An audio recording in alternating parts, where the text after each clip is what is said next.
Hello and welcome once again to Crazy Comics and Stories. It's me, your charming and delightful old Uncle Rat Bastard. And at the other end of the series of tubes and wires that we call the internets is Joe, Crazy Writer. How you doing tonight, Joe? Phenomena. Oh, you went to Wisconsin? Phenomena. Oh, you're seeing aliens up in the sky? Phenomena. Do-do-do-do-do?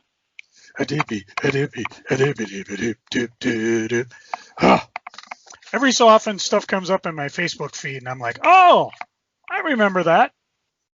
And of course, there's two phenomena that come up from the Muppets. The original one from 1968, where it was like just a little gray puppet that looked like kind of a caveman type thing. And then, of course, the one from the Muppet Show that everybody thinks is the original one, where it's more of an updated Muppet where his eyes blink and he's talking to cows. But that's not what we're here to talk about today. We're here to talk about funny books. Dick. Oh, I thought we were going to talk about what about Dick. But, okay, never mind. But, the big news came out last week on Friday because they always want to drop the big news on Friday. I know, because they know that we will talk about it a week from Friday because of the way we dropped the podcast. And because trying to avoid scrutiny. That's where all the attention is on Friday. Pretty much. The DC Universe. I'm sorry, you're boring me. On their anniversary, because I just got charged for it today, said that they will no longer have the video. It's all moving over to HBO Max. It will all just be comics now. That'll be changing in the next few months, and it will cost the same price. Now, when you say comics, I mean, I think DC Comics, I think all the way back to More Fun Comics #1. They have some old stuff in there. Like if you want to read Batman #1, you can. If you want to read Batman #25, you can. If you want to read Batman number 102, that one they might not have. They should have Superman as well, because they did put it out in the graphic novel. So anything they put in a graphic novel should be available. And you would think More Fun would be available just because they released the tabloid size a couple months ago. I did not look for More Fun #1, but I was looking at some Batman stuff. But nope, they are changing it to, I think they're saying it'll be called DC Unlimited.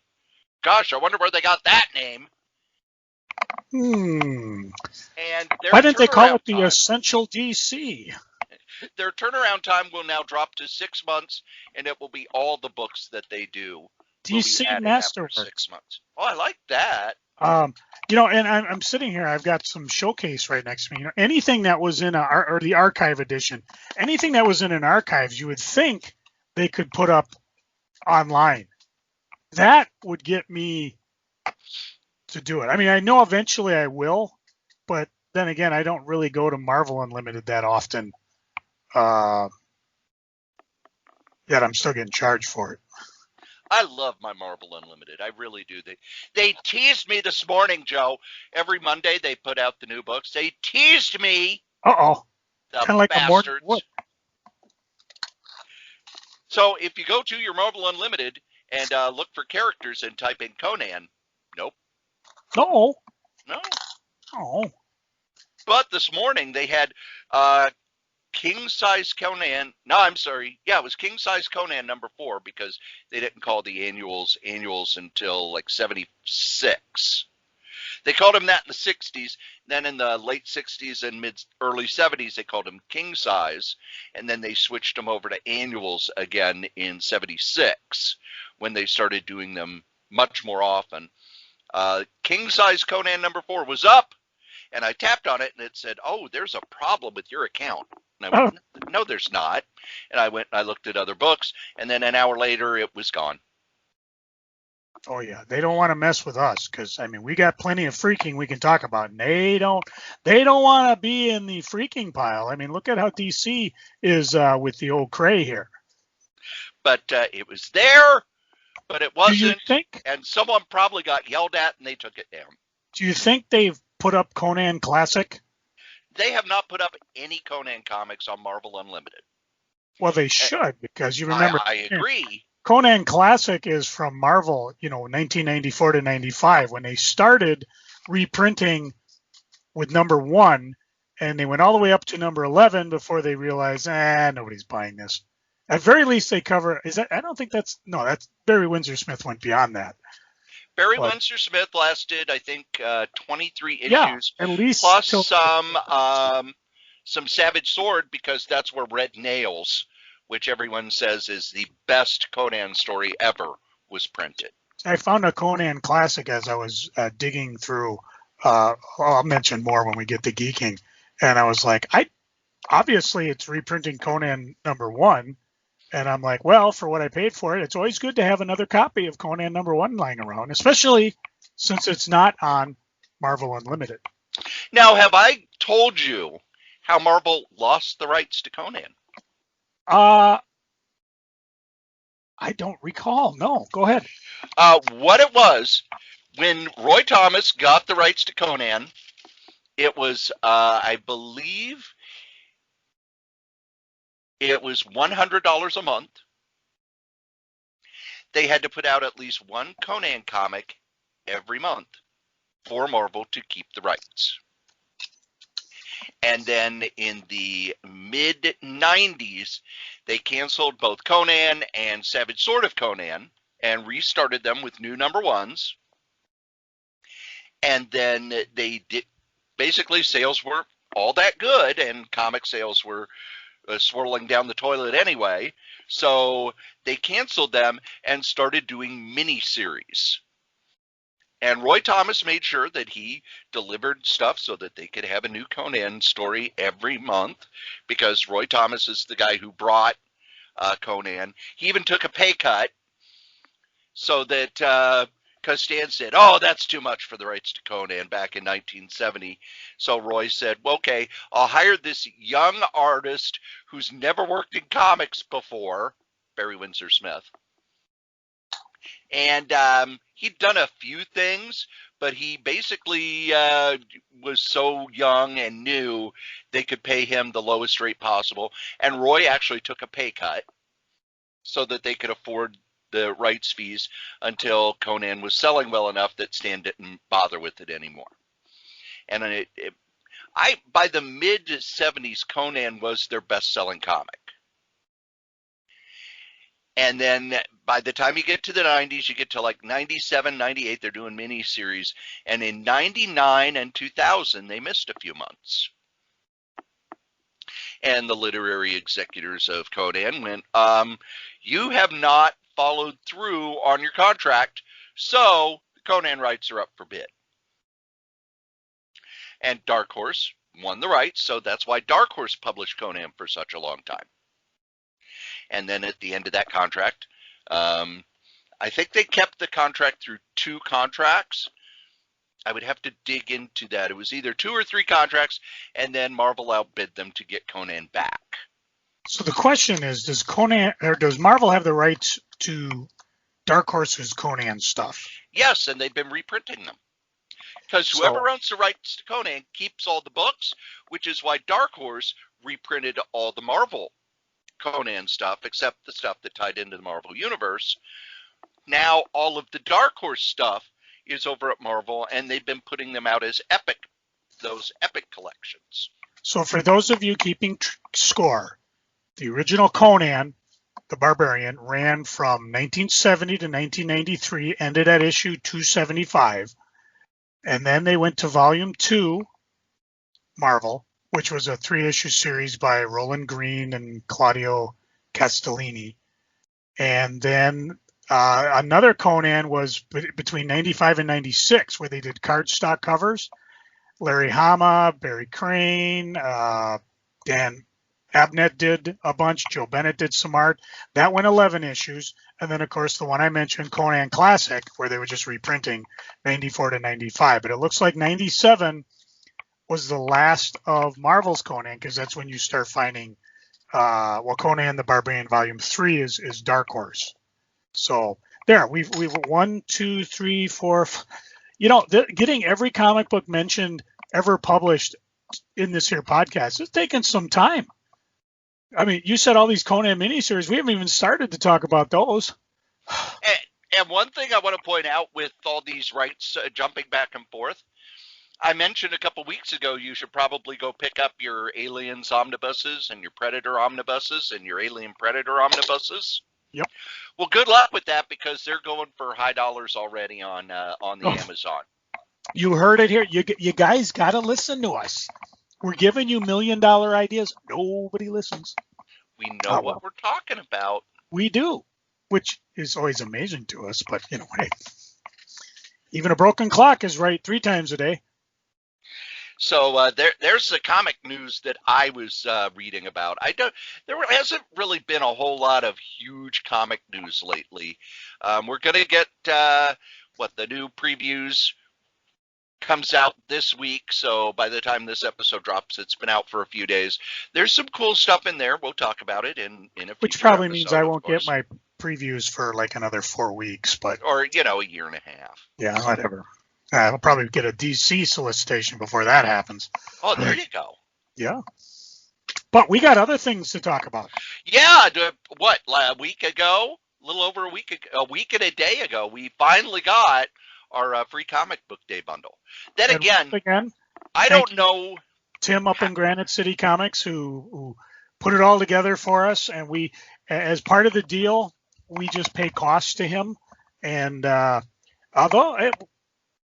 I don't know. Was this a smaller bundle than usual? Yes, it was about $10 less than last. Yeah, that's what I thought. And there wasn't any fun things. There were no toys. There were no little tiny figures or weird manga titles or anything like that. I wonder how much stuff got just outright canceled. The DC book was canceled. Well, I got a little Batman thing in there. Yeah, but that one. Whatever. But the one that was supposed to be the kickoff for Generations. Not only was that canceled, but rumor is they were all pulped. So if you find a copy, head to the eBays, folks. Yep. And another thing I want to point out with that, even when they pulp a book, eventually it sees print somewhere. Because remember, there was that Elseworlds special that they pulped because it had the Super Baby story, where Super Baby was hanging out in the microwave and the babysitter freaked. Yeah, people still found it because they'd already shipped over to England and European markets, and by the time they got there, they were like, "We're not returning these." That's how. I think didn't Nick dig one up for Jerome because he was. Yes. Yeah. But then DC finally did print it. Yeah. What was that? Their Elseworlds hardcover. No, and really, it was an Elseworlds special issue. They just printed new stuff, but they made it adults only. I remember it in the there was a couple goofy hardcovers that were kind of fun to read, and I think they put it in there too. Oh well. So here you got 2 things to look for. You have your assignments, folks, but do that after you listen to this here podcast. And every so often, when the free comic book day books goes crazy, I think the Peanuts free comic book day book from about a decade ago went nuts for a while. And there have been some others went crazy. They're always fun. Just hang on to them because you never know which ones will go up. I know for a while this year the My Little Pony one was going nuts, and then I always say wrong. Yusago Yojimbo. I don't know. I don't recall if he had one.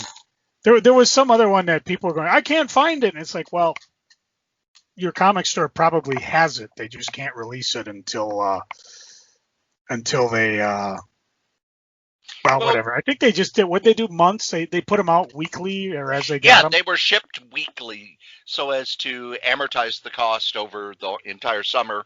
So every week there were like 3 to 4 new ones. And then, they called it Free Comic Book Summer. There were a few shops. I know that Hot Comics here did no-cost comic book day once they were finally all out. Yeah, and I know the source just put them out as they came out. So I do feel a lot for the the stores because I know even when I had Crazy Comics, the free comic book day, that particular day, I made as much as I did my entire week. And when you get a store like The Source or Hot Comics or even Granite City that make an event of it where they bring people in and things like that, that's a major deal. And it got kind of fizzled. But as far as I know, most of the stores seem to be doing okay, at least the ones we talked with.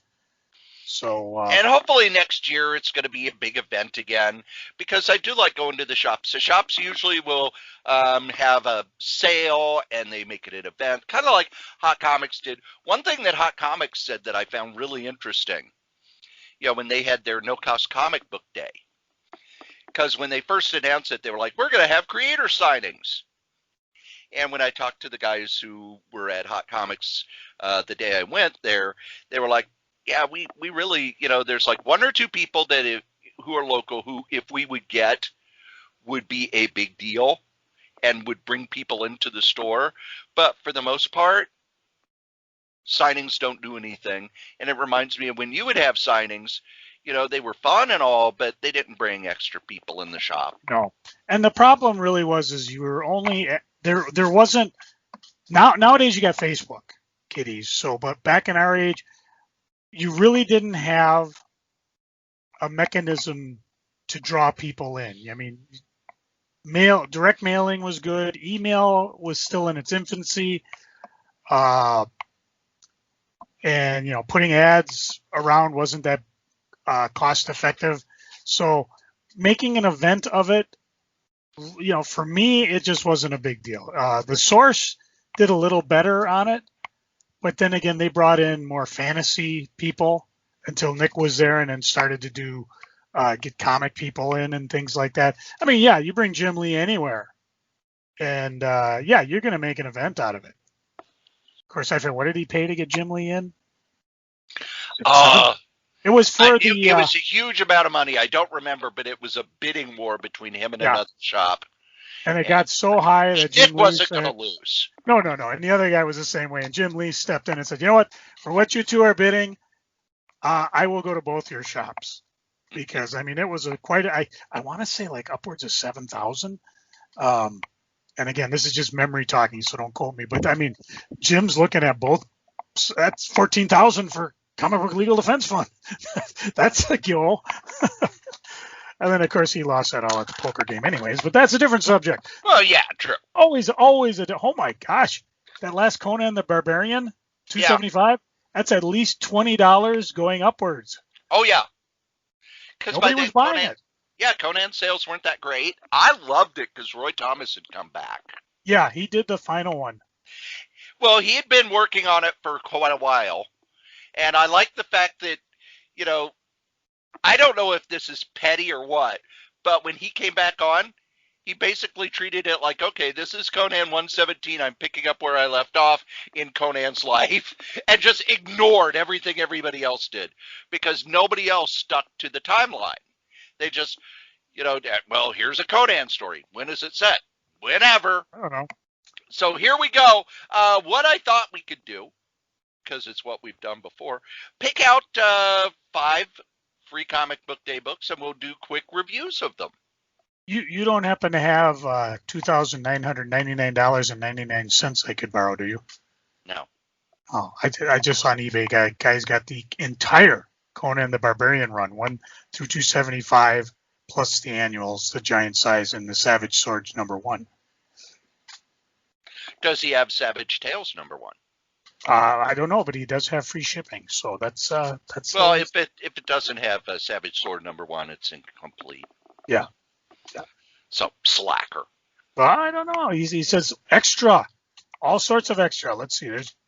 There's Conan, that big one, the treasury size that has Red Sonja on the cover.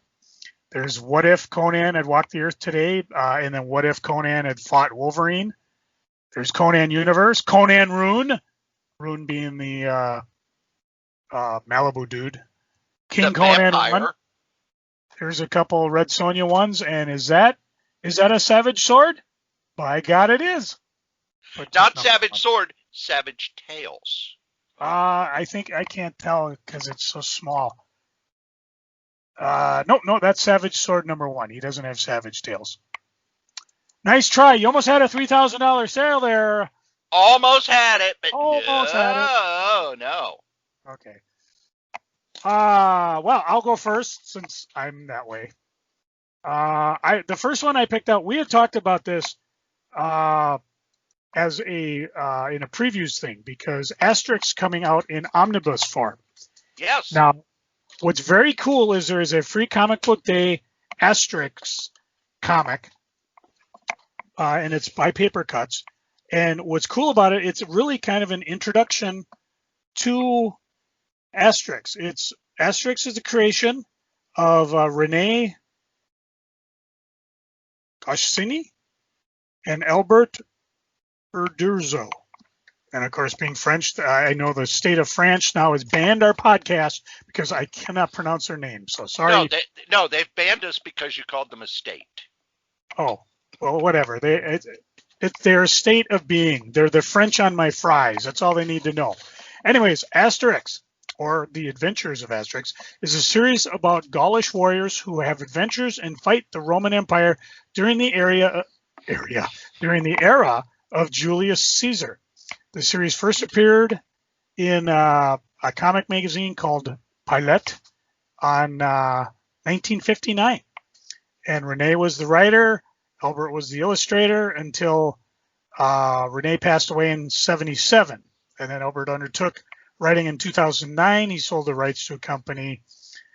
He passed away in 2020. 2013, there's a new team taking over. 38 volumes have been released. The most recent last in October 2099.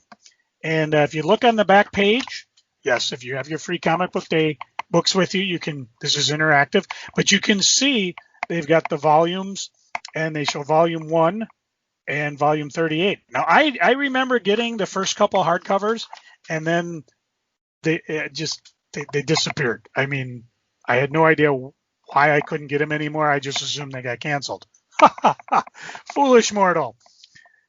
If you have never read this before, I urge you to go out and get the free comic book day thing because A, it's free, and B, this is a perfect example of how to introduce someone who doesn't know anything about it or to reintroduce someone like me to a character that I loved reading.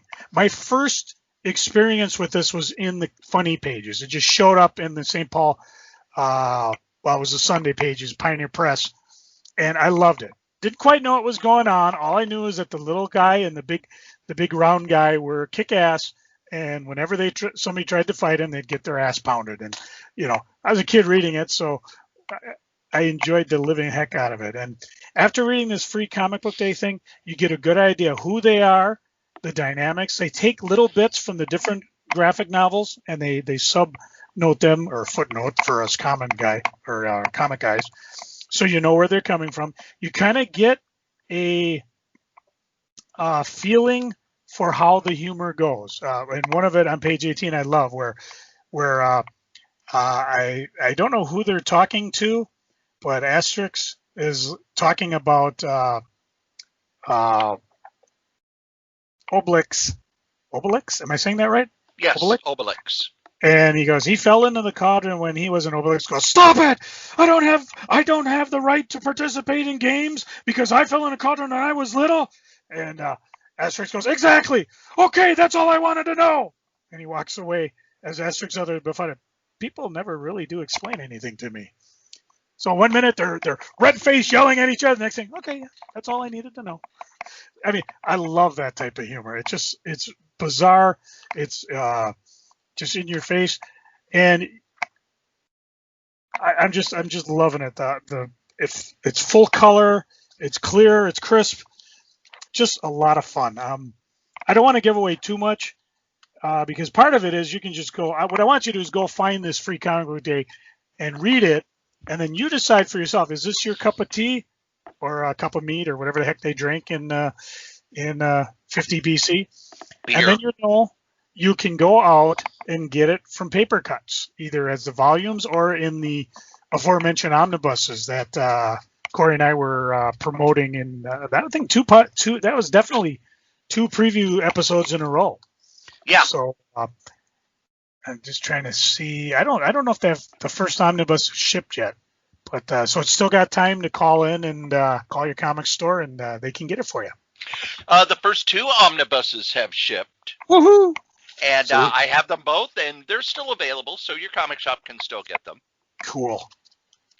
The first book that I'm going to review is a comic from Image that's going to get an animated series on Amazon soon. And that is Invincible, a comic I just recently talked Joe into reading. Well, not really. I had bought the 5 Ultimate Collecting hardcovers because I always wanted to read it. I just didn't know what format. Did I want the big omnibus? Was I going to go individual books? And I fell into a deal on eBay for the first 5. I have since read them, and I just went on to I couldn't find them in any comic stores. I couldn't find them on eBay, so I just went to In Stock Trades and ordered the other 6 through 12. So, oh yeah. So Image reprinted the first issue for their free comic book day book. It's written by Robert Kirkman, drawn by Cory Walker. It is the first issue. It's a story of the son of an alien and a normal human who has finally reached the age where his powers take effect. And it's very much a teenage superhero discovering their powers and figuring out what they want to do. That is not where it goes. But the first issue sets everything up for, I would say, the first couple of years. Very entertaining, very well done. The characters are all clearly delineated. However, they've all got more to them than meets the eye. As you read the series, it shifts tone a number of times. The character grows and changes, and their situation grows and changes as they do it, which is a lot like, to me, reading the Ditko Spider-Man, where they kind of set up a situation, but as he aged, Lee and Ditko would change things. Okay, he and Betty Brant aren't going to be together. They're going to break up. Peter Parker graduates high school and goes to college. Things move forward. In Invincible, you get that same feeling of the character moving forward. And unlike Spider-Man, where all of a sudden Stan Lee said, all right, nothing changes anymore, we just have the illusion of change. Invincible continues to change through the entire run. This first issue is a great introduction to let you know kind of what you're going to be seeing in the series. The art style is fantastic. It's very clean, and it's got this one thing that I've been preaching on for a few years now. The coloring is very light, so it's not all at night, all real dark, all real gritty. And I like that because it shows off the art better. You're not reading this for the colorist to show how many versions of blue and black they can fit onto a page. This is almost like the old USA Network Blue Skies initiative. The skies are actually blue. The characters have bright primary colors to them. I really enjoyed this book, and it was fun to go back because I read the entire thing earlier this year. It was one of those where I started reading it. It's like, okay, I just can't stop. Going back and reading the first issue again, it amazed me how different the book was from where it eventually ended up. So it's a good introduction. It also, in the back, has information on the upcoming animated series they're going to be doing. It has the information on the trade paperbacks, the big compendiums, which are those, their version of an omnibus, but it's a paperback version. And then the big hardcovers, which reprint about 12 issues at a time. That's the Ultimate Collections. That's the ones that I'm digging.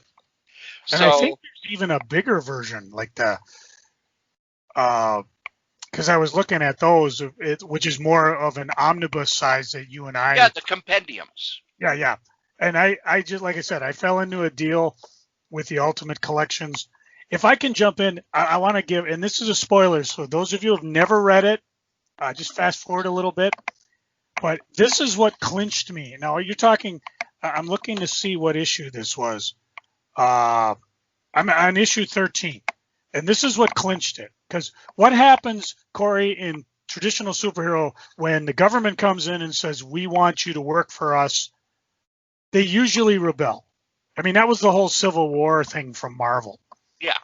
But this was what happens with Invincibles. They come in and the government is making a hard-pressed sell, and they want Mark to work for them. And Mark's like, well, all I have to do is be a superhero and allow you to tell me where I need to be and when bad stuff happens. And in return, you'll take care of my mom and I get a scholarship. And the guy goes, that's the gist of it, kid.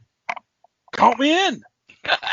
I mean, that never happens in superhero comics. Usually it's like, oh, the government doesn't trust me, thereby I have to avoid and be in it. You know, I mean, part of the Civil War Marvel was like, you know what, you're getting a stipend, you're getting benefits, you're getting protection, you're getting this, you're getting that. Yeah, granted, when Norm Osborn stepped in and said I'm in control, that was probably a no deal. But to me, this just seems so realistic. The relationship between all the characters just seem natural. And unless you think it's all peaches and cream, I gotta say I read Volume 5 and it went a direction I didn't like. I didn't want it that way. But what's the number one thing you say, Cory, for having a decent story? The number one thing is that you don't know where it's going, but it makes sense as it goes there. Yeah, and if I wanted to agree with it, I'll just go back and reread 1 through 4. So that's what, I gotta wait, and I'm going to be blabbing about this as soon as I get my box from in stock trades with 6 through whatever. So I mean, I've dropped over $200 getting this series in hardcover form. You get a chance to try it out for free, and like I said, I'm going to go dig up my freebie one after we're done talking because I want to hear more about the series coming up. Joe, what's next on your list? Well, I like J. Michael Straczynski. If he puts something on with his name on it, I am going to be in it. And of course, I've been waiting for The Resistance, which is a 6-issue miniseries coming up. And I think I've got a couple issues. I'm going to wait till I get all 6 together. However, I may go back and start picking up the entire run from AWA.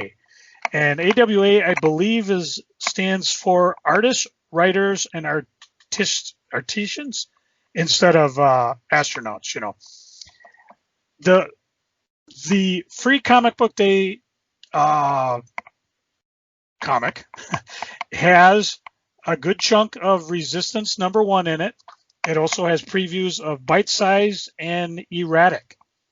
But what got me thinking twice is in the back. There's a big thing from Straczynski talking about what's going on behind AWA. And essentially what's going on, it is a shared universe. It's got parts, it's got pieces, and it's laid out so other writers can dial into it if they want to add to their storytelling process without interfering with what they want to do in their comic series, or if they want to get more important in it. So basically, as you're reading all these things, what has happened is what's happened in Resistance. Basically, a virus hits, and you think we're having trouble with the coronavirus.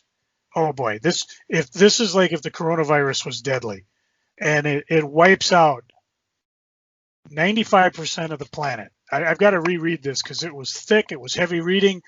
It was fun reading. Mike Deodato's art is gorgeous. And it basically sets up the entire framework for the world because the 5% who are left over, they may or may not have powers. These are the lucky few, the survivors, the discards, the beautiful, the hidden, the hopeful, the lost, the searching, the transcendent, the mad, the dangerous, the resistance. And then when you go into bite-sized and erratic, these are also parts of the same universe, but not necessarily the way like Marvel DC. Okay, we got to have Spider-Man in by the second issue to make sure people know. You just have to know it. And the beauty of it is you can read any series you want. Like I said, I picked up Resistance, and I don't have my previews nearby because I know. Oh, wait a minute. I got my. Oh, no. You should see. I got everything buried. I'm not sure where I put my comic order list. But there's a few other series that I picked up. But now that I know it all ties together, if you read it all, you get a larger picture of what's going on. Although it's not mandatory, and it sounds like a contradiction, but just judging by the 3 samples I got in the free comic book day, I may have to go back and revisit this. And I believe, Cory, are you picking up?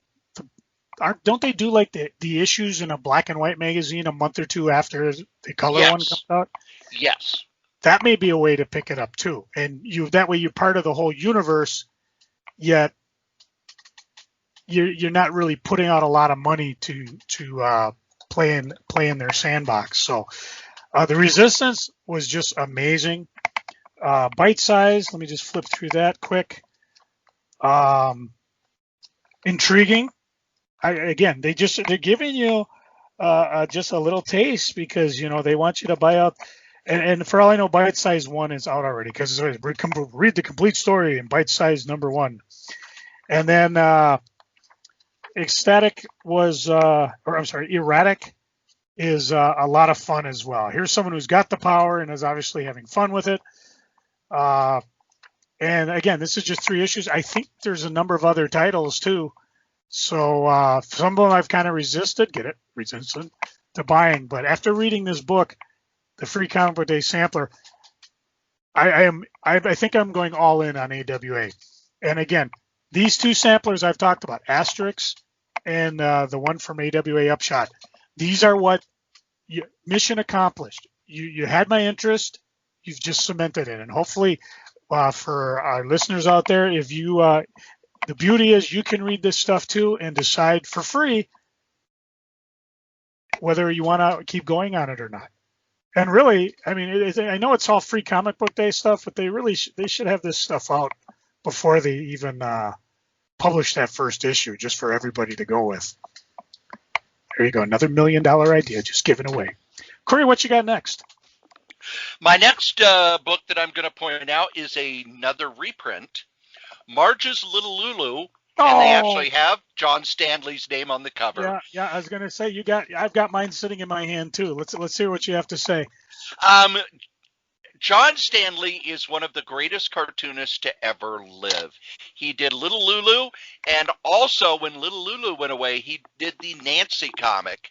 And I think I've said in the past that there are a lot of cartoonists and who will talk about how Nancy by Ernie Bushmiller is the perfect comic strip.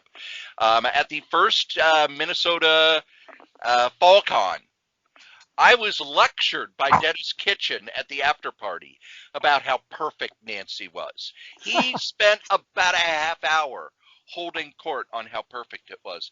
And I was smart, which is amazing because I was like, 24, 25? And I kept my mouth shut because in my mind it's, no, the comic book was 100 times better. And I didn't know at the time that it was by John Stanley, the same guy who did Little Lulu. Little Lulu was in reprints when I was a kid, but it was still just fantastic. John Stanley's way of telling stories about kids is so fun and so well drawn. And in this, you kind of get a sampler of what the Little Lulu stories are like. The first one is where Lulu outsmarts the boys, because Lulu and Tubby are friends, but the boys were all no girls allowed in their clubhouse. And some of the stories are how the boys didn't want the girls getting involved, but Lulu was smarter than them and usually, figured out a way to outsmart them. The next story is another story about boys versus girls, and again, Lulu outsmarts everybody. Well, I don't know if they outsmart it, but it's kind of one of those where the boys are incensed that a girl dares enters the soapbox derby, because obviously she can't build it because her dad's going to do it, and that's not fair against the rules or something. And the punchline was beautiful. I mean, I read this thing on the porch outside today, and I had to chuckle out loud when it got to it, because, you know, I did not see it coming. And there's so many, and I did so many great visual gags in it too. You know, her soapbox, she finds out she has no way to steer it. And it's not going as fast as the others, so she thinks of ways to win. And then the last story is the one that this is the kind of story that I remember, where Lulu, well, no, it's the second one. I'm sorry, the third one, where she tells the story to Alvin to keep him from annoying her. And her stories read like a story that a kid would make up. So much fun. And then, of course, the last one is, again, Lulu outsmarting the boys to get something done for someone she likes. They have an ad in the back for some of the other kid books that are done by Drawn and Quarterly. Drawn and Quarterly has the rights now. At first, it was Another Rainbow in the 80s, and they did the big box sets, much like the EC box sets. And I've only got a couple of those, because even by the time I was done collecting my EC books, boy, those were hard to find. So it went over to Dark Horse. Dark Horse reprinted the whole thing in these nice little paperback books, which you could probably find somewhere. But Drawn and Quarterly is going to be reprinting them as well. They've got some ads for the other stuff. And then on the back, they have the ads for the Little Lulu books that they're putting out. Just an excellent book. Kids will love it. Even though it's from the 40s and 50s, it's still universal enough that it's fun to read. And, we can talk all we want about how kids are different now than they used to be. The little boys still think little girls are icky. And little girls are always trying to think of a way to play with, to get in on what the boys are doing, because, that must be cool if the boys are doing it. And this, plays on that. As a kid, I adored these books and read them over and over and over. And as an adult, I go back and I read them differently. There's nostalgia, but there's also, I could just appreciate the way Stanley was able to craft a story and just the beauty of that art. Joe? And I'll just add that BC, before collecting, Little Lulu were one of the comics that if I saw, much like Uncle Scrooge, I would pick it up and read it and enjoy it. I think Richie Rich was the other one. Little Archie and Sabrina were the other definite. I mean, I would just pick those up regardless. Or if I saw somebody had them in a pile, I'd read them. The next two I'm gonna lump together, because Marvel's got two offerings. The first one is X-Men, and of course I'm all over X-Men because Hickman's doing it. This is a pretty good timed setup for the crossover coming up, and I can't find the name of the crossover. Sword of Kings, is that what it is? No, Sword of X of Sword Swords. Okay. X of Swords. I bet I'm not buying the entire crossover. I'm going to wait for the trade and pick it up that way, because there's going to be a hardcover that's the size of an omnibus. I hope so, because this looks like it's going to be a lot of fun. And it's obvious it should have this, because this is kind of a setup, and it's one of those things that we can reread this afterwards, and it's like, oh man, they gave away everything, but we don't know what the hell's going on. I just love stuff like that. The second story in here is a setup for Iron Man, which I believe is already out, isn't it? This Iron Man 1? Yes. Which sucks, because now I'm going to have to go back and get it, because this is the type of thing, had I read, I backed out once Slot finished, but I'm thinking, you know what, maybe I should jump back in, because this looks pretty good. In the Spider-Man one, again, you got two stories. The first one is Black Cat Spider-Man going against Vulture. And again, this is kind of a taste of the two together. And art by Patrick Gleason. I believe he's still local. I don't know if he's moved on. And then, of course, from there, the big thing coming up is this... what do they call him? The King of Why can't I find things when I want it? The big crossover with Venom and Null and the symbiotes. That is King in Black. King in Black, yes. King in Black. Okay. I'm aware of what's going on. I've kind of checked out on it, as I mentioned in previews last week. I'm waiting for the symbiote Spider-Man that Peter David's doing that ties into it. But I guess this goes back into Guardians of the Galaxy. This goes back to Silver Surfer and Black. What's interesting though is apparently the heroes know this guy's coming. No, because whatever Eddie Brock did, and there's a footnote somewhere that says what issue he did it in. He comes in when he's back, and he basically is telling the Avengers what's going on, that, hey, this guy's coming, he's on his way to Earth, I don't know how to stop him, and the Avengers freak out on him.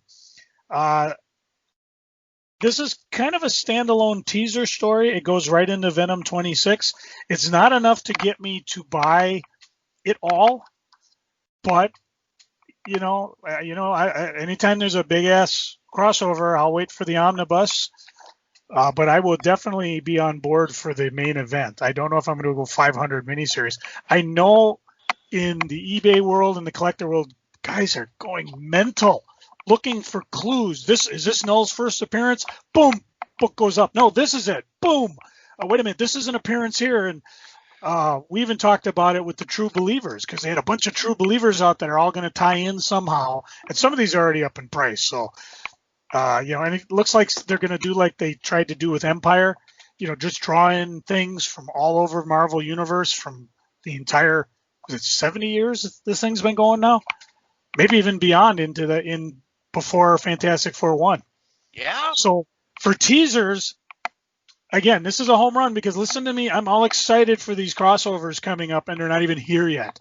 And I'm bemoaning the fact I didn't jump on Iron Man 1, but I'll probably be going to the source tomorrow and picking it up just to check it out. So again, these are what the free comic book day should be. You're getting me hyped up. You're getting me a reason to come back into the store. The ads are pretty. Oh, there it is. Dark Ages, the Saga of the Marvel Universe. That's the crossover from Iron Man. So yeah, this is what they should be doing. It's a shame. There's some big distinguished competition that should be doing this. I don't know. Let me think about it. Cory, go ahead. What's your where are we at? Is this our third? Third one. Third one. Okay, go for it. The next one I have is from 10 Speed Press, Jack Kirby, The Epic Life of the King of Comics by Tom Scioli. Tom Scioli started in comics doing sort of Jack Kirby type art. I believe it was the 8 Opus was the first thing I ever saw him do. Then he did a series called Godland at Image that was just filled with Kirby imagery, and man, it was a fun book. He then has been over at IDW. He did a GoBots story. I know nothing about the GoBots, but I bought it because, hey, it's Tom Scioli. Well, now he has done a biography of Jack Kirby. The book actually came out. I had the book in my box day box, but this is a sort of about a 20 pages of the beginning of it. So you get an idea of the art style he's using, the storytelling style. It's 6-panel grid all the way. You'll have a block of text at the top written in Jack Kirby's voice, and then a drawing underneath. And this goes through his birth, his first jobs. It really kind of skips over his childhood, and by the second page, you're already up to where he was working for the Max Fleischer studio, doing what they call the in-betweening, which is the animators would draw the main cells, and the in-betweeners would draw the cells of, okay, this is Popeye drawing back for a punch, and this is a punch hitting. The in-betweeners would draw all the stuff in between that. Gets into his early days in comics and takes you up till, let's see here, takes you up till He is leaving Marvel.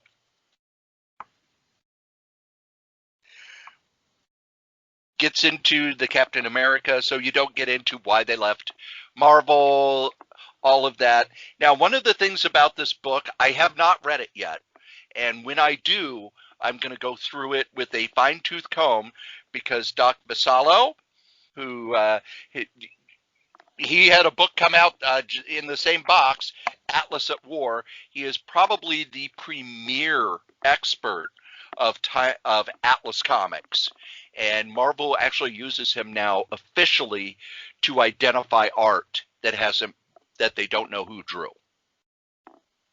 He has gone through and pointed out the errors in the book, but even with the errors that I will go over when I do my big review of the book as well, it's still a fantastic way to get introduced to who Jack Kirby was as a person.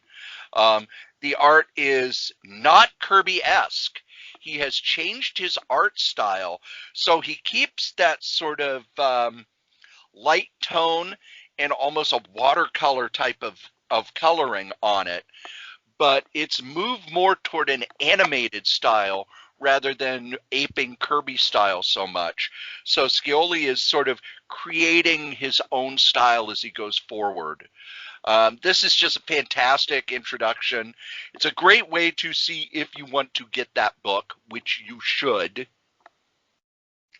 And even if you're not going to get that book, it's a good way to know who Jack Kirby was when he was making his way up the ranks and how he got into comic books. There's ads in the back for some other books from 10 Speed Press. They've done 4 books from Stan Lee on how to do comics. He just slapped his name on them. He was not involved very much in those books. They've also got books about history, including the comic book story of professional wrestling. I wonder how far back it goes. They also do art books for Dungeons and Dragons, and do a lot of Dungeons and Dragons stuff. Great introduction to Jack Kirby, and if you read it, it'll let you know if you want to buy that hardcover. Joe? 1, 2, 3, 4. So this is 5. Number 5, I believe. I've only done 3. Really? Yeah. I've done Asterix, Resistance, Little Lulu. Well, Little Lulu, I guess I didn't do. I kind of jumped in on yours. So, yeah, I had Little Lulu, but I'd take it out. I pulled one out. I'm not sure. I'm ambivalent about this one because it's the Free Comic Book Day Defend Comics from the Comic Book Legal Defense Fund. I say I'm ambivalent because they're under, in June 2020, there was a huge controversy with the normal type bullshit about sexual assault, harassment. A bunch of people resigned from the Comic Book Legal Defense Fund, including the executive director. Not going to name names. Go to the Wikipedia, Google it. I've always been a Comic Book Legal Defense Fund promoter because I'm an ex-comic retailer. And although I never had problems where the government came down on top of me to try to put me out of business, that was essentially what started the Comic Book Legal Defense Fund. It was a means to pay for the legal defense of Friendly Frank's, a comic shop. Boy, I don't even remember what it was, but what happened was the comic shop. It was a shop in Chicago. Oh, Chicago. Comic shop in Chicago. So the comic shop manager, Michael Correa, was arrested on charges of distributing obscenity. The comics in question were Omaha the Cat Dancer, The Bodyssey Weirdo, and Bizarre Sex, all adult titles. Basically, what had happened was an undercover cop went in, bought them, came out, they came back and arrested him with, you're doing it too close to a school, you're selling this stuff to minors, which isn't true, blah, blah, blah. There was a First Amendment attorney that defended him. Ultimately, the conviction was overturned. Dennis Kitchen incorporated the Comic Book Legal Defense Fund as a nonprofit charitable organization in order to help fund comic shops, artists, and creators, publishers, retailers with legal expenses that may account for overzealousness of government reach. Sometimes it's all they need is like somebody's trying to make a name for them. Oh, look at this smut, this filth, and just takes a note to them saying, you realize this is all covered under First Amendment. Unfortunately, they, like I said, there's a big controversy going on. I know the con guys, the MCBA is not sure if we're going to be promoting with them this year. The free comic book day offering itself is kind of neat because it hits all ages and it has 6 different creators showing off some of their stuff, talking about comics. Some of it is just the weekend wayfarer at the end is just amazingly clever. It all has to do with comics, the joy of comics. So again, I know, Cory, they're going through some stuff they got to deal with. They've lost the trust of a lot of people. They have gotten rid of the head of the he's gone. Legal Defense Fund. They've lifted the gag order on employee that was a non-disclosure agreement. Yeah. That she could come forward with her experiences. I know a number of board members stepped down. There's a number of creators said they're not going to work with them. They're working to regain their trust. They have a story, whether it involves the Comic Book Legal Defense Fund or not. They want to hear it. Feedback at cbldf.org. On the back, there's, of course, the membership. You can always join. I've always joined. They've done so much good. I hate to see people just, this guy did this, that. We're not going to support him anymore. If I recall, we've had a number of stores in town that had the same problem with various individuals. Well, you get rid of them, move on. So, heal. That said, the one I'm going to definitely talk positive about is the Overstreet Guide to Collecting, with a gorgeous cover again from Bill Tucci with, I can't think of what's her name is. That Painkiller Jane and the aforementioned Usagi, I can't pronounce the last name, Yojimbo? Yojimbo. And of course, the Overstreet is celebrating its 50th year in the making. I've got my comic book cover, my comic book guide right here that I bought from the Heroes Initiative, their limited edition that I was signed by Kevin Nolan. You can go out and get the Spawn cover. This book I love because it has just a wealth of information about comic books. It introduces things. If you've got someone who, doesn't know a lot about comic books, you need to get them a copy of this, as well as some recommendations. Hell, drag them down to the comic shop. Let them pick up some of these free comic books. Let them find out for their own. But this is the type of book, if I was a comic store still, I would order tons of these things and just have them ready for anybody. And I jokingly refer them as civilians. If somebody comes in and is not interested or doesn't know anything about comics, say, here, take this home, read it. If you got any interest, come on back. I got recommendations. Help yourself to any of these free comic books. I did that throughout the years. And again, when I had Hot Comics, I didn't have these tools to get people excited about comic books or make a big event around. I mean, I remember ordering tons of Sandman 50, and then it seems stereotypical now, but you'd always could tell when the guys was dragging in his wife or girlfriend who really didn't care about comics because they just had that look on them. Well, first of all, that's why I had a couch in front so they could sit down and I had a TV going. But then I'd always I said, are you a comic reader? Never collector. Reader? Hand him a copy of Sandman 50 and say, a lot of people like this. If you like it, make him buy you the rest of it. And again, for you, it's good worth reading because first of all, you get exposed to other things, get an idea how, although I can't imagine if you are not listening to this podcast, you're not collecting. You may be a reader, but you're also collecting this stuff. Caring for your comics. I mean, this is basically, you would think that they just listened to our podcast, Cory, and took our ideas and then once a year put this out as a guide to collecting, which is probably a little easy. Yeah, a little easier than listening to 10 years worth of podcasting. But anyways, I definitely recommend this. If your comic store will give you a bunch of copies, give me your friends as Christmas gifts or something, or leave them around work or something. And there's even in the back a little stamp, so you have your store put a stamp on it. Plus, it's gorgeous cover art. I mean, that's all you need, and it's free. Everything we've talked about so far is free. How about Cory? What's your last free comic book day comic you would recommend? The Best of 2000 AD issue 0.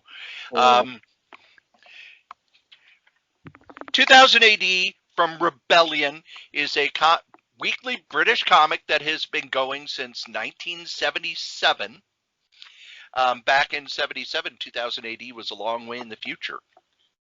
Now it's 20 years in the past. How's that feel? But they did not change the name. Dude, I can barely handle that. We've been doing this for 10 years. Don't do that to me. But they are doing a best of miniseries. It looks they've announced 4 issues. I don't know how many issues it will be because they quit soliciting issues. Because there for a while they weren't able to get comics here to the U.S. But they're doing a miniseries, the Best of 2000 AD, and this is kind of a primer as to what will be in the book. You get a Judge Dredd story. All of the stories in here are one-shots. 2000 AD is an anthology book. They usually have 4 to 5 stories going on. Each one is 6 to 7 pages, sometimes 8, sometimes 5, depending. Anybody you've heard of who's a British comic creator has worked for them at some point. It's where Alan Moore got his start. It's where Garth Ennis got his start. It's where Jamie Delano got their start. It's where Brian Boland got their start. Ian Gibson, Dan Abnett still writes for them. Alan Grant, on and on and on. There's even used to be a podcast called Everything Starts with 2000 AD. I would listen to it once in a while. I didn't subscribe because it was just too many. I don't know if they're still going, but it's good to listen to some of those because they go over the fact that, way back, 2000 AD, that's where British comics, basically that's kind of, when you think British comics, that's what you think of now. The most popular character, of course, is Judge Dredd, who is in the future. All of the East Coast and all of the West Coast of the U.S. has become a single city all the way down. The judges enforce the law. It's pretty much a fascist society. It is a satire on every level. But the judges are the cops, the judge, the jury, and the executioner. They're the ones who, when they catch you, it's like, having an illegal substance, 5 years in an ISO cube. This is a short story that really kind of gives you the tone of Judge Dredd. It's, 2, 4, 6 pages. And in that 6 pages, they pack in as much story as your regular American comic does the whole time. They then point out where you can get more Judge Dredd stories. The next one is Rogue Trooper, which when I think Rogue Trooper, I think Dave Gibbons, who was the original artist on Rogue Trooper. Another story set in the future. Anderson, Side Division. Judge Anderson was a supporting character in Judge Dredd, who was part of the Psychics. She has had her own stories for decades now. And then the last one is a series that I didn't know about. However, I could tell that it's a spin-off of Stromium Dog called Durham Red. So you get 4 stories, all of which are 6 to 7 pages long, that introduce you to the characters, their world. It's entertaining. And 2000 AD is one of those books that every time I go, because it comes out weekly, because the stories are collected, it's really easy to fall behind, because you'll pick up an issue like on chapter 2, and this next story is on chapter 5, and this next story is on chapter 1, and the next story is on, ending. So every so often, either once or twice a year, they have a fresh start issue where, every story in this is chapter 1. And this is more for the American audience saying, 2000 AD has been going for over almost 50 years now. How's that make you feel? And here's an introduction to the characters. Speaking of getting introduced, we would like to introduce you to these guys, our sponsors. Believe it or not, kids, this here podcast has sponsors. And that sponsor, since day one, is DreamHost.com. DreamHost.com is the best, bar none, web host in the whole known universe. And if you need a website, head on over to DreamHost.com, put in code KRAYZ, that's KRAYZ, and get $20 off your first year. Now, if you would like to advertise here on any of the Solitaire Rose Network podcasts, you can. Just email me at solitairerosenetwork@gmail.com, subject advertising. Also, head on over to eBay and look for user KRAYZ, K-R-A-Y-Z. That's Joe Crazy Writer, who's always telling us about the eBay in every episode of Crazy Comics and Stories. If you would like to contact us, you can do so. You can give us a call at 952-856-0519. Leave a message and we'll play it on the show. Or you can send us an email at solitairerosenetwork@gmail.com. Thanks.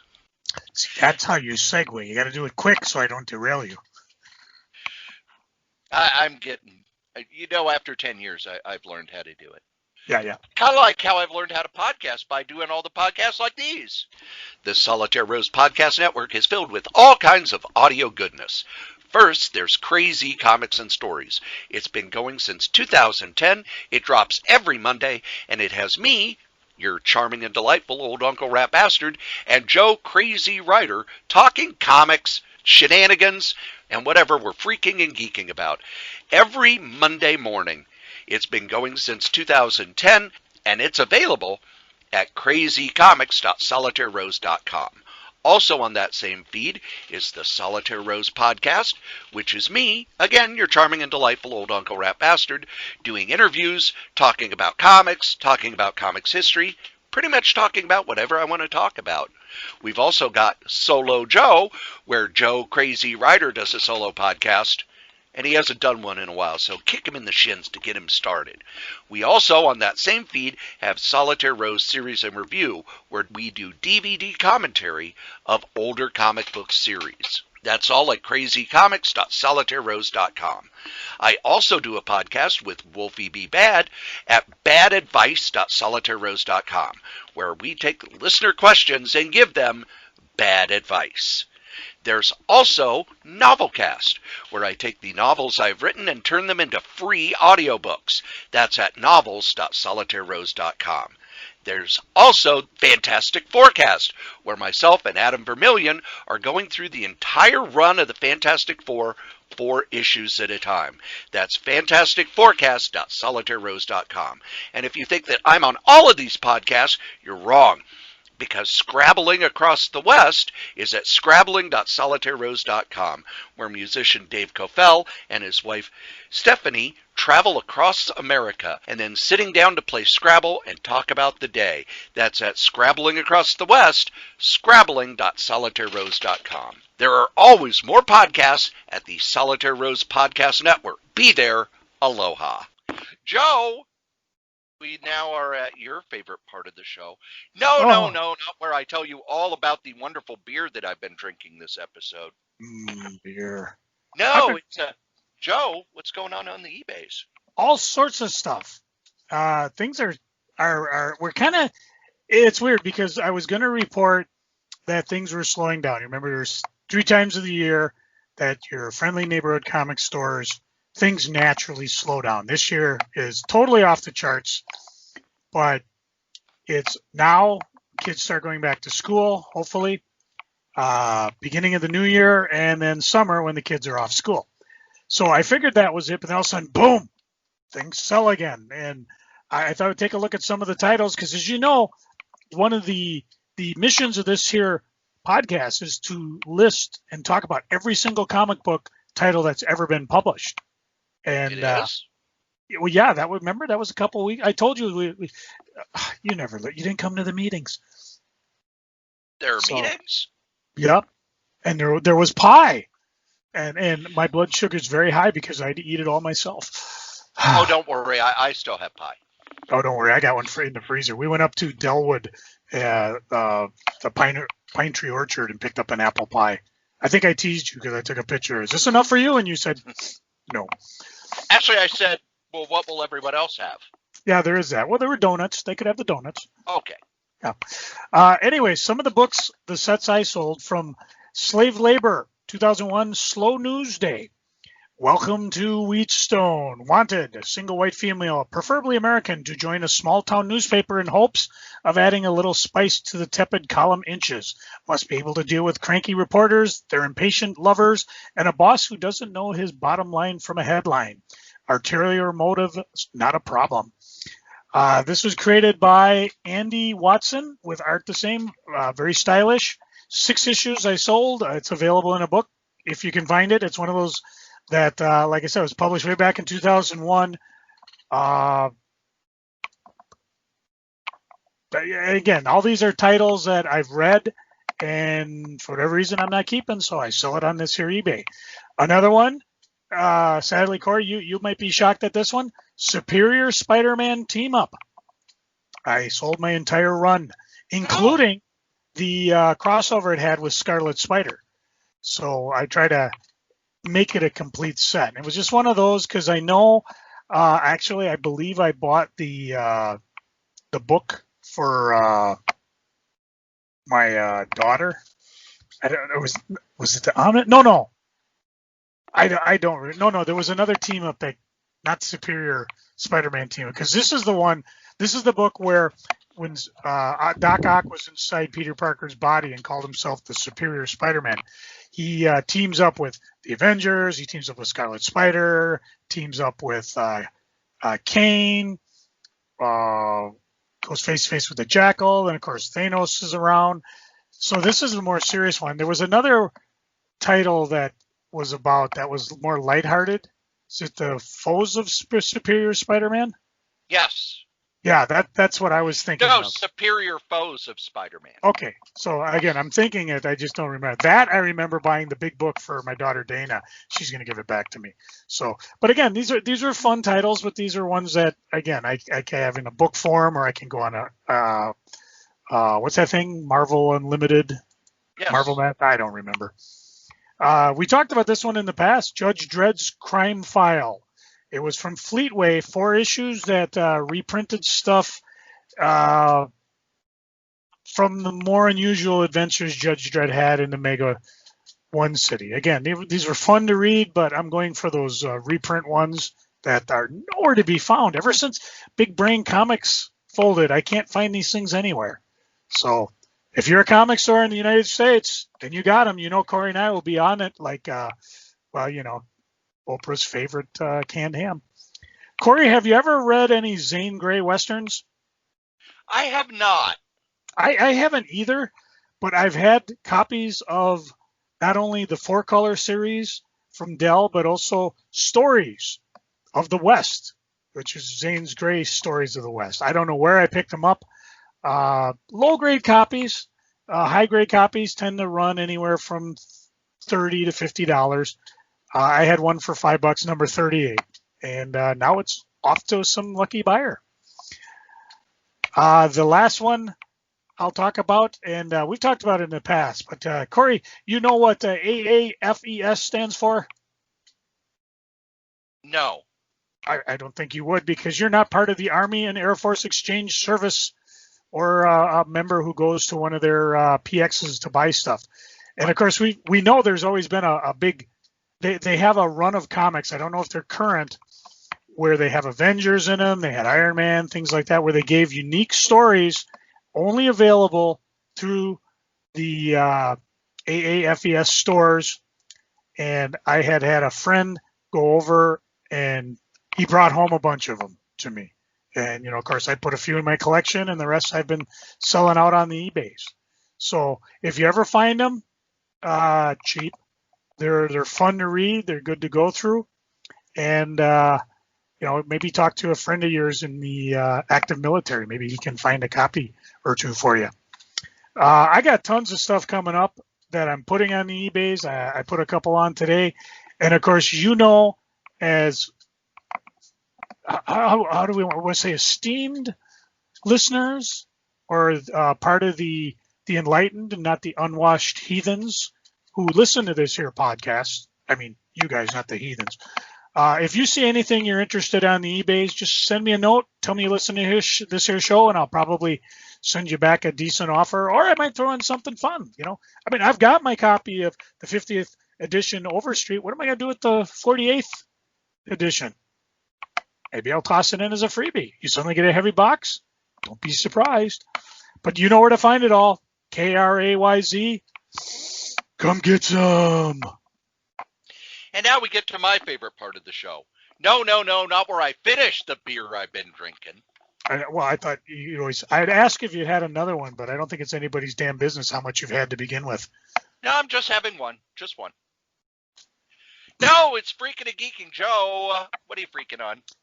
Not too much. My wife are going through getting our living will, and other estate stuff organized. The death of my old employee Mike, and a friend of mine that I talked about, Steve Anderson, and of course my cousin earlier on in the year. Just doesn't matter how old you are, folks. You've got to establish this. Keep your stuff out of probate. Don't pay the tens of thousands of dollars you'd have to just to get the house from your wife who passed away, your husband who passed away. Let your loved ones know what to do with the comics. Essentially, Cory's talked about, your son knows what to do with it. Yes. And I just got my Overstreet price guide. If you look on the back cover, my comic shop, which is the Texas shop owned by Buddy Sanders, has been around comics forever, has set up estate planning on that website. Wow, that's brilliant. That's a good idea. Visit mycomics.com /Overstreet. Or I'm sorry, go to mycomics.com /estate. It's my comic shop. Oh, I'm sorry. Thank you. Okay, so ignore what I'm saying. Listen to Cory, which is what you should be doing anyways. For me, if I go, my wife knows probably to give you, Cory, a call, or give Gruber a call. I mean, they're all hers. She don't want them. Let the kids dig through what they want, and then you guys do what you want with them. If you want to have a sale at a con, if you just want to blow it out in one, it doesn't matter. I honestly think no matter what I tell Chris, this is worth this is worth that, she just wants them gone. So they're hers, but she knows who to turn to. And, I've made that offer to friends in the past who have had family members die that have various comic collections and stuff. And it's just something you should have it down, because it avoids the probate and just gets it all out of the way. The living will, of course, is what to do if you are infirmed and you can no longer make medical decisions for yourself. Armed with this document, your loved ones can take care of yourself. Good example, I do not want extraordinary measures to keep me alive. I don't want to be in a breathing machine if that's the only choice between that and passing away. It's that type of stuff, very heavy stuff that it's easy to freak on. I mean, I just sigh because, Chris is trying to get her dad to think this way, and good Lord, he's in his 90s. My folks don't really want to think about it, but you've got to. It's just a fact of life. Make it easy on your loved ones. Just have it all ready to go. And if you're interested, and maybe I'll drop a line next week, my wife did it all online. It prints it all out. We just did a real basic one because I don't have a big estate. I'm not going to say, Cory, I'm going to give you all this pile of keys to the compound back that you're always worried about, that I'm giving away one free in every eBay order. What? Yeah, my wife's just going to throw them out. Don't worry about it. So I don't have things that I necessarily want to go to different people. And if I do, I can make an addendum and just say, Chris, I think Cory might actually like this. With you, Cory, it's tough because you got 90% of everything. And then again, the other person I would think like that would be Pat Gruber, my long-term partner in crime. he's getting rid of all his stuff, so I don't necessarily think he wants it. But believe me, despite what I'm selling on eBay, I got a lot of stuff. So you don't want to go. And again, I'm going to talk about our old pal Nick, who apparently left without anybody knowing where any of his stuff was. And to this day, I believe his son found it and took care of it. The comic book charity booth that I run for the MCBA was actually beneficiary to some of his generosity.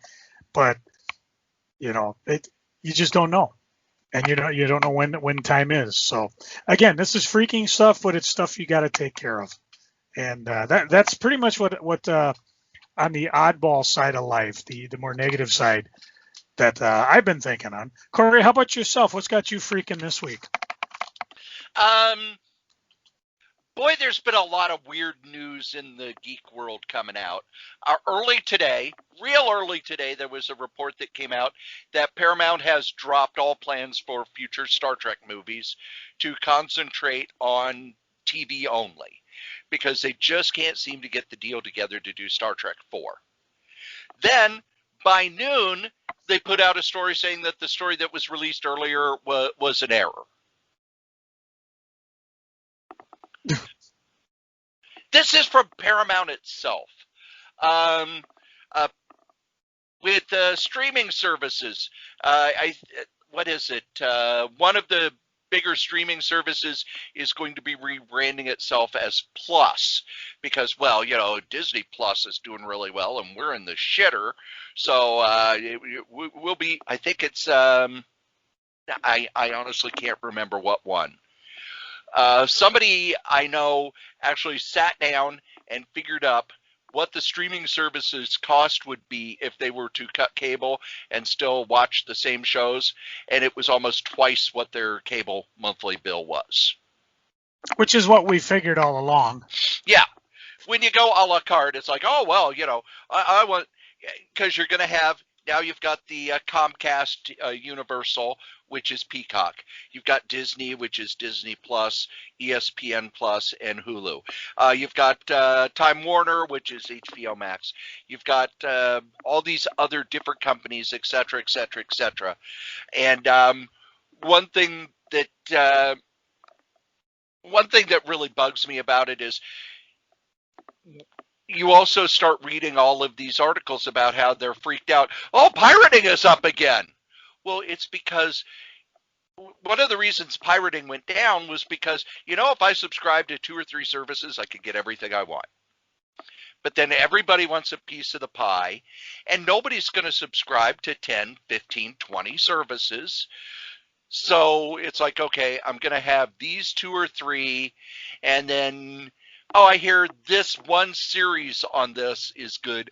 I'm not going to spend $5.99 a month on this service that has a bunch of crap I don't want and one series that I want or one movie that I want. That's just human nature. And one of the reasons people say that they don't want cable anymore is because, well, I'm paying for all this crap I don't want. Well, guess what? That's what's happening with streaming services too, as each of these companies want their little piece of the pie. Getting news out of DC is insane at this point. Black Label's canceled. Black Label's not canceled. We don't know what's going to happen with Black Label. Here are the new Black Label books coming out next month. Mad is canceled. Nope, Mad is going reprint. Mad is going direct sales only. Mad's canceled again. No, Mad's going to be artist showcase. We don't know. Nobody's in charge of Mad now. There's nobody in charge of Mad Magazine right now at this point, by the way. That's mad. That's crazy. That's crack. It's just nuts. That's a weirdo. So over at DC, it's still chaos. And as somebody who covers this stuff, kind of, sort of, but also, if I were a comic shop, I would be going, well, what the hell? You want me to be the only person selling Mad? No one in my shop buys Mad. This Black Label stuff, it's selling really well. You're going to cancel that line? What?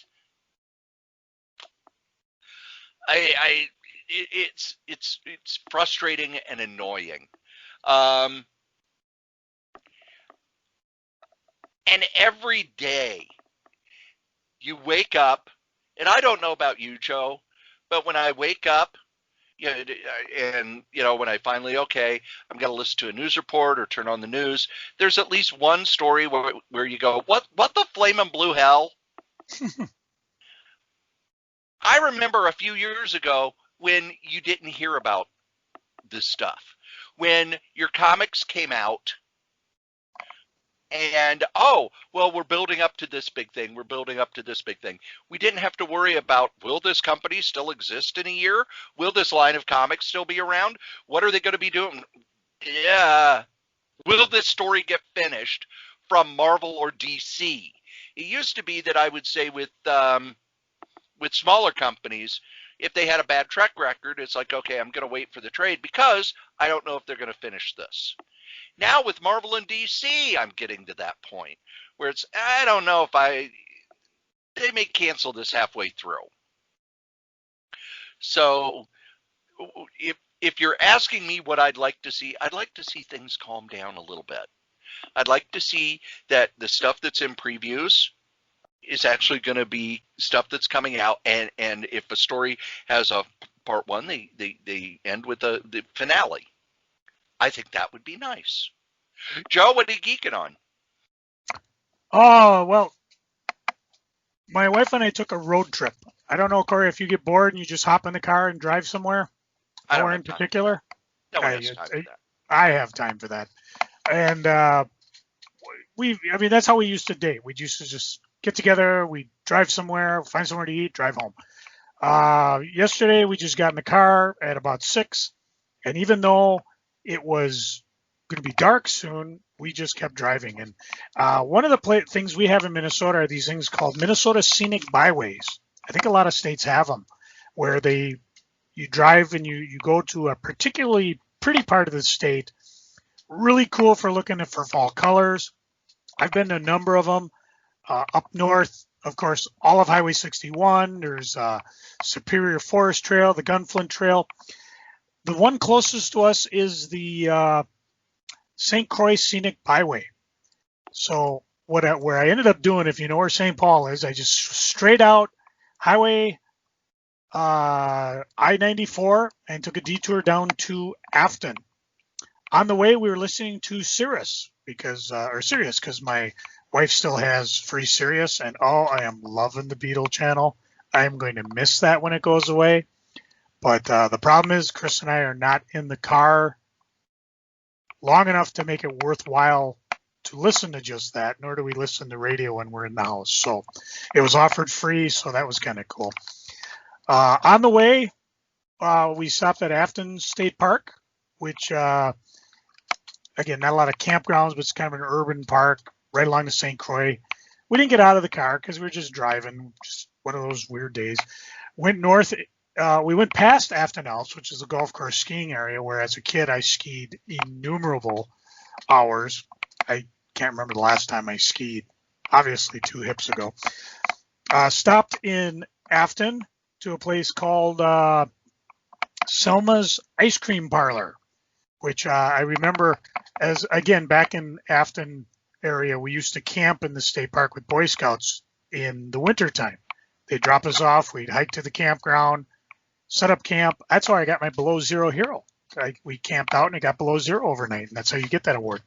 Then we'd hike down to Afton, stop at the ice cream parlor, eat ice cream. Again, this is wintertime, and then hop on the bus and head home. As we kept going north, we just kept going. It got dark, but we were kind of enjoying it. We're out of town where there's no ambient light. Use the high beams. Keeping my eyes open for deer. And, we almost hit one, but not the way you would think. As we were coming, I think we were coming close to Ellalund. I don't know. It's 95 and where the St. Croix Trail comes up. But as I'm driving down the road, all of a sudden I see something in the road and I swerve to avoid it. And I realize it's a deer. It's either napping or dead. I assumed it was napping because, I see a lot of animals, especially raccoons, just taking a quick nap on the road. But about a quarter mile up the road, I found the rest of the story. The rest of the deer? No, actually, I found the car that hit it.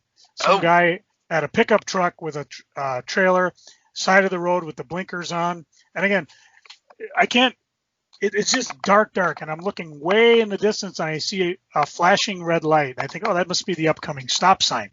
No, it was the boat trailer with one light out. Apparently, when he hit the deer, he was able to get a quarter mile before the truck jammed because it punctured the transmission. He lost all his transmission fluid.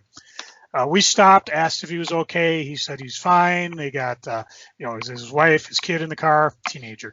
They were shook up, but they had people coming, and we said, okay, that's, if you're okay, we kept driving. So it's just, if you're out, it doesn't even matter if it's day side. This time of year, especially if you're in the wooded areas like Minnesota want to be, or even in Colorado. I mean, did I ever tell the tale when I was traveling and I was in Colorado? Did we have the podcast going back then? And I almost hit a elk. Yes. Okay, I vaguely remember that. Yep. So again, go back. I'll give a Joe prize to whoever listens to that episode. But just be careful. But other than that, it was a fun trip. After that, we just found our way back to the highway and drove home. So we got some more trips planned up in the fall too. So I'm looking forward to that. I mentioned I have a bunch of eBay stuff, and some of it I got from our good buddies up at Remix, 255 Highway 97, Suite 3B in Forest Lake. When you get to Schilling Plaza, they're on the back side. And you can always look Facebook.com, Remix Forest Lake. And of course, Joe, or I should say, Joe, I'll call you Joe. You don't mind if I call you Joe, do you? Because you know how good I am with names, right, Cory? May I be frank with you? Well, then what's Frank going to be to me? I don't think I want Frank to be Cory. And I'm blanking because I cannot remember the name of the owner, and he's an awesome guy. We just sat, and while I was digging through his comics, and believe me, if you saw on my Facebook page, I picked up a lot of comics, which is always ironic because I'm trying to get rid of stuff, yet it's got to be because there was no con. This is how many times have I gone out and come back with a haul of crap? I did it last weekend with you guys. A couple days before that, I went down to visit Cedar Cliff. Anyways, I went to Remix. I dug through all his comics. I picked up a lot of stuff. I'm not really going to talk about it because some of it will go on the eBay. Some of it I'll read. And it was fun. He's got a bunch of dollar boxes, and I just go through it. He's the type of store that I would probably do if I ever do a store again, much in the vein of Heroic Games and Toys on Minnehaha or Mr. Zeros in Roseville, just older stuff. A lot of record albums. If you're a vinyl aficionado, get your butt up there because he's always bringing in stuff. He's got component systems he'll bring in if you want to listen to it. Tons of stuff. While I was digging through the comics and in between us talking comics, and believe me, we talked about everything, including this here podcast, which I hope he's listening in and he can call him back and at least send an email and say, this is my name. I knew you'd forget it. But, he was talking to kids about comics and a parent who had no idea what was going on, and they were getting into vinyl, but they weren't really sure. Some hardcore guys come in, talked record albums. Equipment. One couple came in with just like when I used to have the comic stores, could you bring it in and see what it's worth? Well, sadly, a lot of record albums ain't worth nothing, but there are a few that are, and you never know when something like Guardians of the Galaxy will come around and flip all those useless 70 rock and roll albums into collector items. And if you remember the music from Guardians of the Galaxy, you know exactly what I'm talking about. So I learned a little bit about records, and talking with him is fantastic. I might see if he wants to be on the podcast because I'm telling you, Cory, you and I got to get there because I could just sit back and listen to you two talk because this guy knows his stuff. I know my stuff. I said, boy, if I bring my buddy Cory in, we'll just spend the day talking comics, and then you can dig through all the stuff and pick out some stuff. So whenever you're ready for a road trip, Cory, he is open Sundays because that's always my windows to go. If you happen to be driving through Hugo, Minnesota, there's a store, Country Video, which is going out of business. I stopped there on the way back.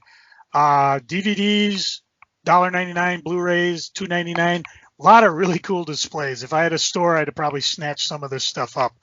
I hate to see people going out of business, but it looks like they sold the store, so something else is coming there. Watching things. Speaking of having more streaming services than I know what to do with, I saw a show called What About Dick? I can say one name and you'll probably get what I'm talking about. Eric Idle's What About Dick? This is a madcap stage play from, of course, Monty Python idol Eric Idle, with tons of comic greats on it. I'm trying to, let's take a look. Let's see. I said Eric Idle, Tim Curry, Tracy Ullman. I cannot think of her name. She plays the British person in Frasier. I didn't recognize her at first, but my wife did. And a ton of other people on there. And it's done in the way of a radio show. So they're reading off the scripts. They got the sound effect guy going. You could listen to this thing with your eyes closed, but leave it on because it's a lot of fun. And it's something I didn't even know about. I think that should be a new feature for us, Cory. Just TV show you probably didn't even know about. This one's on Netflix. So that'll be my pick for a TV show that I would recommend just to check out. It's an hour, 20 minutes. Very, very funny. Worth repeat viewing because I know I'm going to have to catch the jokes a second time around. I did it. My wife and I jumped into season 5 of Lucifer. We went through 2 episodes as quick as we could, and then we had to just call it quits because otherwise we'd have stayed up all night. Amazing. So, again, on Netflix. So if you've never watched it, just go for it because it's just a lot of fun. A wonderful cast. Reading, I think we've talked about Invincible enough. I've blitzed through those 5 volumes. Just amazing. And the Ultimate Collections are fun because they pretty much wrap up storylines. And then in the back, you're getting all the fun stuff like the sketches. You get a script. You get some stuff that's been published elsewhere. The final 2 things are the covers for the trade paperbacks that you could have bought instead of buying the Ultimate Collection, but that's what I ended up buying. Ryan Otley is just amazing. Cory Walker. I mean, this is one of those books. In a way, I'm kind of glad I didn't read it from the beginning because Kirkman drops things and then picks them up issues later. And I always have trouble with that because, again, my short-term comic book memory is always see what happened last issue, not see what happened 5 years ago in this issue. So reading it in the Ultimate Collection is just a blast. I also give a nod to if you ever can pick up his Marvel Team-Up run, which was very hard to read alone. And Invincible crosses over into it. You get little wink winks in the Ultimate Collection because Marvel didn't give him permission to publish it. I believe in the trades of Marvel Team Up, he does have the Invincible crossover in it. So just a lot of fun. The other thing I read, Cory, and you can groan if you want, Battlestar Galactica from Maxim. I think it was Maxim. Yep, Maxim. Oh, that's a Liefeld one. Yep. This is one of those, if you're a Battlestar Galactica fan and you can get past the hyperkinetic 1990 art of Hector Gomez, this is fun reading for Battlestar Galactica guy. It's obvious Rob Liefeld and co-writer Robert Neptune love Battlestar Galactica because they bring in almost every concept. Basically, he writes his version, the conclusion of the search for Earth. And he kills off Adama and Apollo, and that's pretty much all I'm going to say. Good luck finding the book. I found the book super cheap. It's a crazy back issue price. I don't know if there's none on eBay, and of course, if you see one pop up, it'll probably be mine. I got this from $3.99 from Steve Brown down at Cedar Cliff, and he wrote on it, just awful. And I'm sure he looked at me like, what the hell? But reading it, again, I forgive the art because I'm a big Battlestar Galactica fan, but he ties in so many loose ends from the TV show, and in my opinion, makes a wonderful tale despite the art. And again, the art's very dated. So again, it's that or Battlestar Galactica 1980. You choose. The other thing, I'll just give a big thank you to Twin City Comics. We mentioned them. We had them on the show. Cory, I believe. Yeah, yes. I'm trying to remember names. And he sent me a $6 Million Man that had been signed by Lee Majors. Ooh. As a thank you, 9.8. And this is like, until I actually get to meet Lee Majors and have him sign my own copy, I'm hugging this right now. Because as I said before, you kids with your Batman and your Star-Lord and your Spider-Man and your Black Panther, dude, I ran around the neighborhood in slow motion going na na na na na na and throwing things woo, and looking through my boop, boop, boop, boop, boop, boop, and drooling over Lindsay Wagner. Yeah, you guys don't know what it was like. I'm telling you, they just I'm just verklempt. Cory, what you geeking on?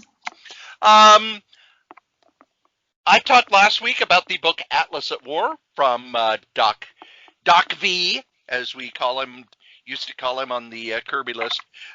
Dr. Michael Bassallo, Bassallo. If you care at all about timely Atlas, the artists who worked back then, he's a guy you need to be following. If you go to his blog, yes, there are still blogs, timely-atlas.comics.blogspot.com, he has interviews that he wasn't able to get into the book because of there were only so many pages. So there's an interview with Alan Bellman, who recently passed away, about his work on the war comics in the 50s at Atlas, Norman Steinberg, and Joe Sinnott. And they're excellent interviews. He goes into detail on sort of the working conditions and just how these comics came to be and what made them kind of a step up from the other war comics at the time. One of the things I remember when I first got into EC Comics, the EC fans always used to, all other comics from the 50s are shit. And I sort of went along with that because I didn't know. I hadn't read them. Some of the Marvel reprints, they would reprint the Kirby, Ditko, Don Heck stuff, and I liked that. But then some of the other stuff they picked was really terrible because they just didn't care. They would just grab stats and throw them in, especially if they were backup stories. They were poorly printed. The color separations were awful. But now that there have been some masterworks put out of this stuff, and this new Atlas War book, and I've read a lot of 50s comics, I would say that while EC is head and shoulders above everybody else, Atlas was kind of a step down. DC, art-wise, was around the same as Atlas, but the stories were just god-awful. Nearly unreadable. And then most other publishers, it really is a grab bag. The stuff that Simon and Kirby put out through Mainline Publishing, their publishing company, was excellent. The stuff that some of the other publishers put out at the time was unreadable crap.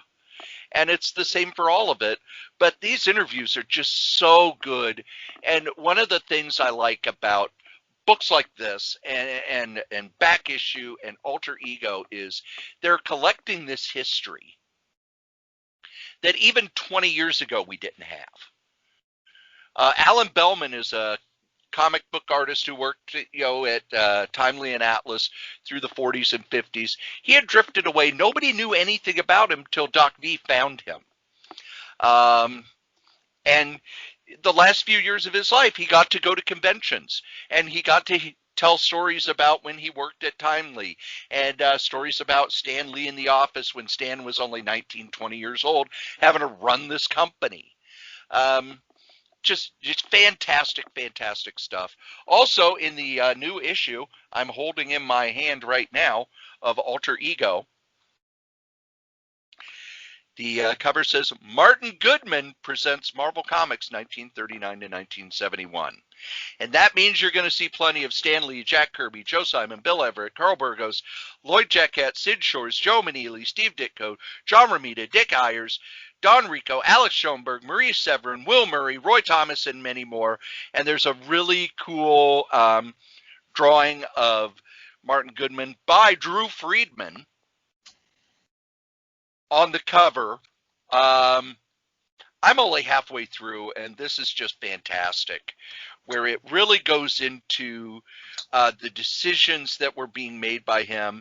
About one of the things that I always find fascinating about Martin Goodman is when you read about his history, there are times when he really was deeply involved in the comics, and then he would lose interest and work on the magazines, and he would forget about the comics for years at a time, and then come back and, oh, here's all the stuff you need to fix. And you could always tell with the comics where, you know, he would go, yeah, that's not selling anymore, do this. That's not selling anymore, do that.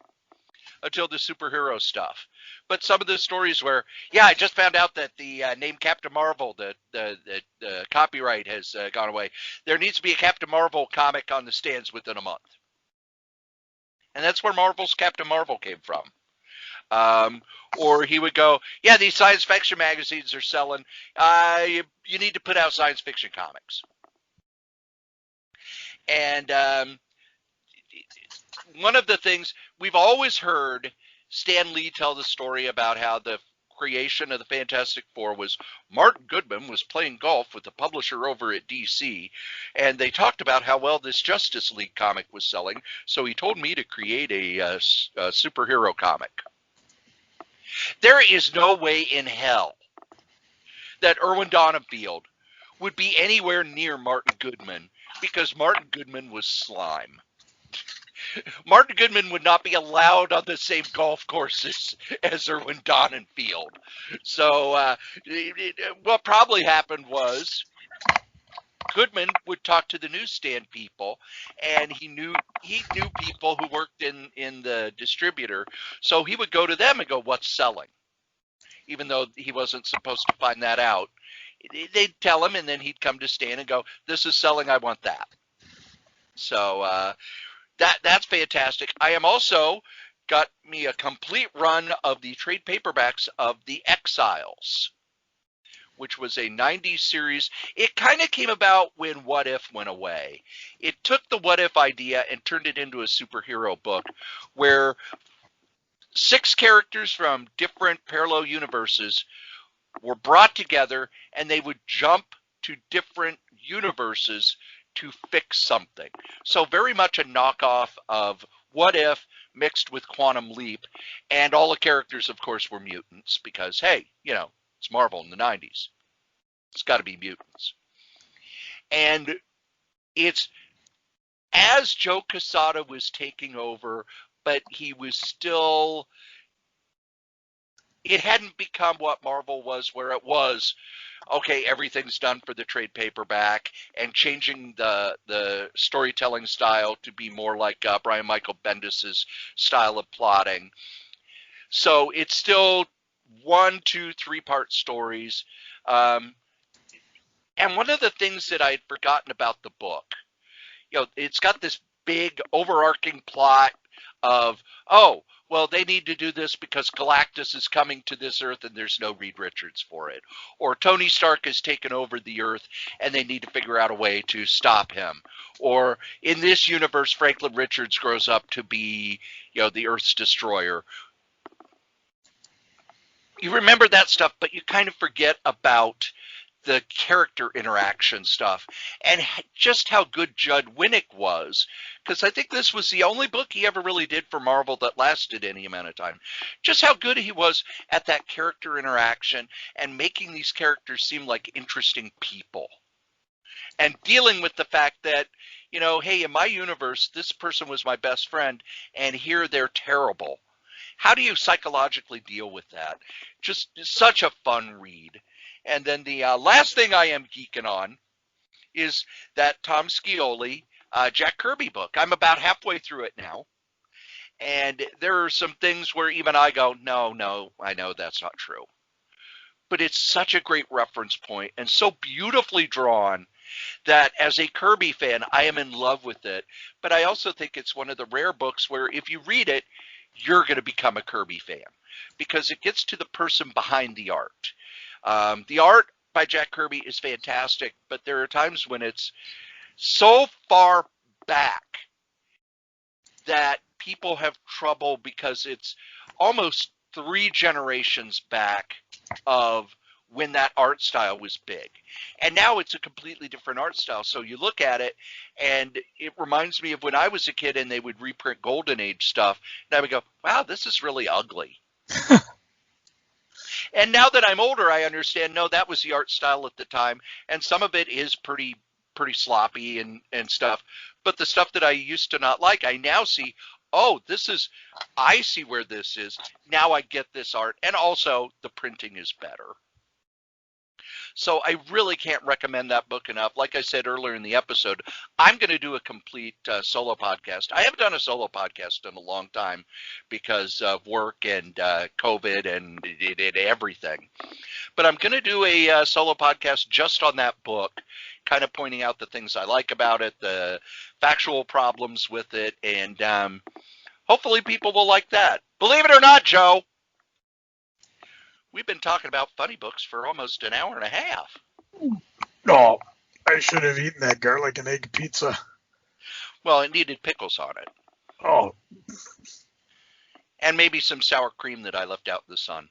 And as we say every week, the comic we like the least, we still like better than the comic that you like the most. Joe? Cory never asked for a discount circumcision. That's just asking for a ripoff. Hit my music.